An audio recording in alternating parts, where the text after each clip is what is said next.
The leader I would like to talk about is Mette Frederiksen. Mette Frederiksen is the 27th Prime Minister of Denmark.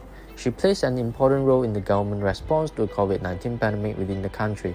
On February 27, Denmark confirmed its first case of Covid-19 in a man who had recently returned from a holiday in Italy.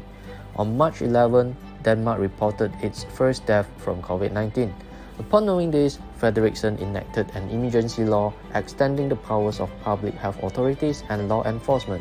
She then closed all the borders to non-resident foreigners and foreigners that are not working in Denmark.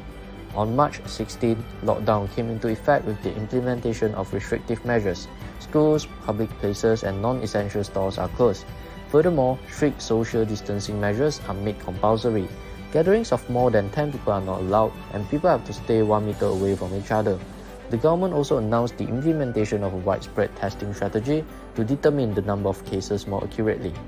With these actions being implemented, Mette Frederiksen managed to contain the number of cases in Denmark under 300,000 out of its 5.8 million overall population. In fact, there are some leadership traits worth highlighting in Frederiksen's effort to battle the pandemic. The first one is transformational leadership.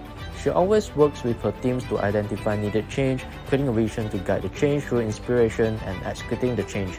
For instance, Frederiksen and the Minister of Health and Elderly Affairs, Magnus Heunicke, have been shouldering the burden of steering Denmark through the pandemic. She also displays confidence in their vaccination program with the new Corona Pass initiative, which is available on mobile phone to show whether people have been vaccinated, previously infected, or have had a negative test in the past 3 days. The second trait is paternalistic leadership in terms of decisiveness. The ability to make a decision and to move forward might seem like an easy task, which definitely is not, because with great power comes greater responsibilities.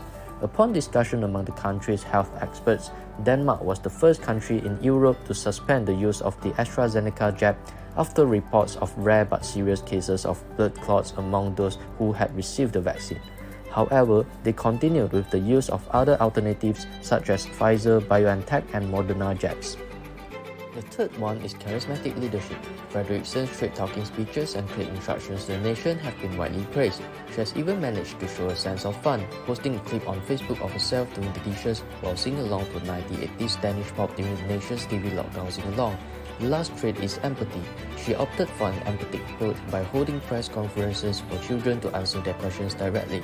This approach not only helped reassure the nation, but also encouraged people's compliance with the instructions given by the government. As we can see, Frederiksen's resourcefulness and good practice have contributed to a positive response to COVID-19 in the country.